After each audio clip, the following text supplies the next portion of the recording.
Tu veux une tondeuse hélicoïdale qui coupe ton gazon aussi proprement que si tu le coiffais avec des ciseaux? Alors reste avec nous, car aujourd'hui nous passons du modèle le plus faible au meilleur, et à la fin, tu sauras exactement lequel convient à ton jardin. Si l'on commence tout en bas du classement, cet Heinel représente l'entrée dans le monde des tondeuses hélicoïdales. Il n'est pas là parce qu'il est mauvais, mais simplement parce qu'en comparaison, il offre le moins de puissance, largeur de coupe plus petite, surface conseillée plus réduite, plutôt destinée aux petits jardins et à ceux qui veulent d'abord tester si la tonte hélicoïdale leur convient. Ce que j'apprécie chez lui, il est agréablement léger. Tu ne le pousses pas comme un char d'assaut dans le jardin, mais plutôt comme un chariot qui roule bien. Et le bac de ramassage est inclus, ce qui n'est pas toujours le cas chez les autres modèles. Pour un petit gazon bien entretenu, c'est très pratique, car tu n'as pas d'herbe coupée partout à la fin. En plus, une tondeuse hélicoïdale est naturellement silencieuse et offre une coupe très nette, surtout si le gazon est tondu régulièrement. Mais bien sûr, ses limites sont évidentes. Avec 300 mm de largeur de coupe, il faut plus de temps pour terminer. Et si ta surface se rapproche des 200 mètres carrés ou plus, tu remarqueras vite que cela signifie plus de passage et plus d'efforts. Comparé au modèle de 400 mm, il paraît rapidement plus petit. Et comme pour beaucoup de tondeuses manuelles, si l'herbe est trop haute ou humide, cela devient plus difficile. À qui s'adresse-t-il ? Aux petits jardins, aux allées étroites, à ceux qui veulent un appareil léger et qui aiment tondre régulièrement et proprement. Et si tu te dis déjà « D'accord, mais je veux finir plus vite », alors le prochain modèle avec une largeur de travail plus importante pourrait t'intéresser. D'ailleurs, tu trouveras les liens vers tous les produits de Dutest au meilleur prix dans la description sous la vidéo.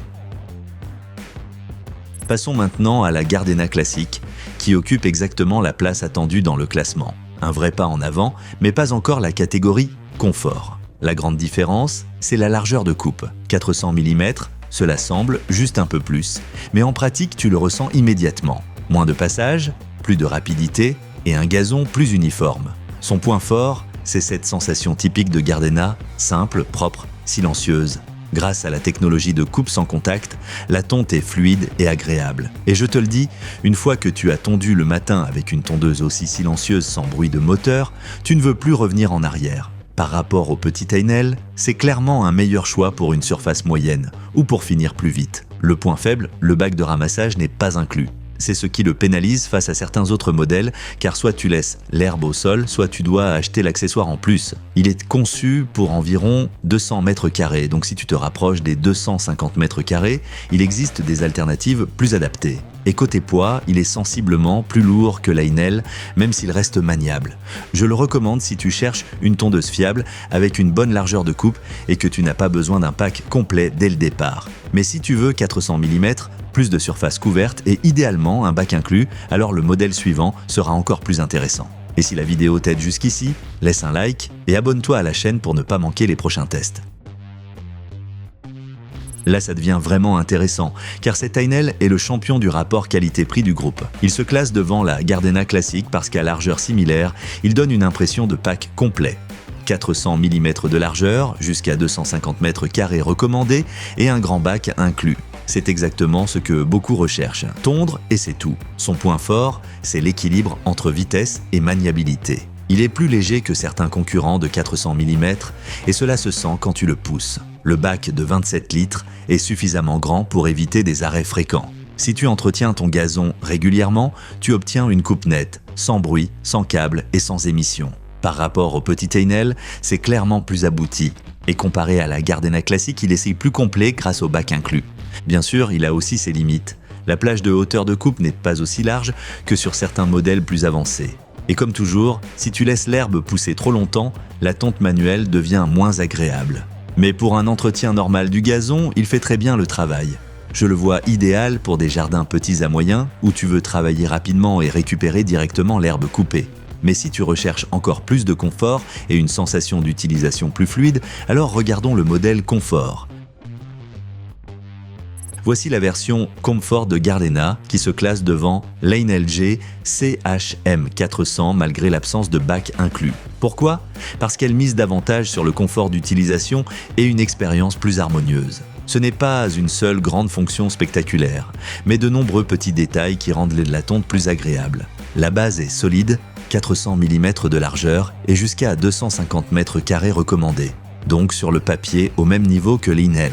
La technologie de coupe sans contact assure silence et fluidité. Et il y a aussi un déflecteur qui guide mieux l'herbe coupée. Cela peut sembler secondaire, mais au quotidien, on apprécie vraiment.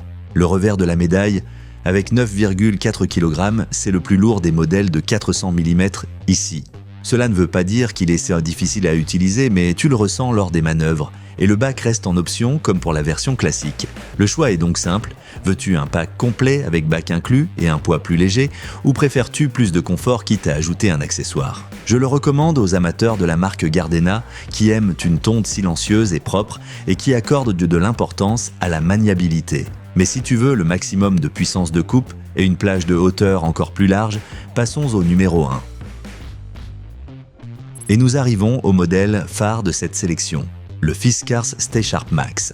Il est en tête non pas pour son apparence, mais parce que les données montrent qu'il s'agit du concept le plus performant. Il offre la plus grande largeur de coupe confirmée et une plage de hauteur impressionnante. Si tu veux non seulement un gazon très court, mais aussi la possibilité de tondre plus haut, on est ici à un autre niveau que les classiques 12 à 42 mm. Ce qui le rend intéressant, c'est son approche technique. Un système conçu pour réduire les frottements et rendre la poussée plus efficace, associé au concept Inertia Drive visant une plus grande force de coupe. Si tu as déjà dû forcer sur une tondeuse manuelle dans une herbe dense, tu comprends l'intérêt. Et avec une largeur plus importante, tu couvres plus de surface à chaque passage. La limite concerne surtout les données disponibles. Il manque des informations confirmées sur le poids, le bac et la surface recommandée. Cela ne signifie pas qu'il est inférieur, mais cela rend la comparaison directe moins précise sur ces points. Et comme toute tondeuse hélicoïdale, il donne le meilleur de lui-même avec un entretien régulier du gazon. À qui s'adresse-t-il? À ceux qui veulent la plus belle coupe possible, travailler efficacement et ne pas se contenter d'un résultat moyen. Pour un petit jardin, un modèle plus compact peut suffire. Mais si tu veux le meilleur de cette sélection, c'est ici que se trouve le sommet du classement. Si tu veux maintenant revoir tranquillement les meilleurs modèles, consulte les liens dans la description sous la vidéo où tu trouveras tous les candidats du comparatif. Et si ce type de test t'a été utile, laisse un like et abonne-toi à la chaîne car dans la prochaine vidéo, nous verrons quelle tondeuse hélicoïdale est la plus facile à pousser au quotidien.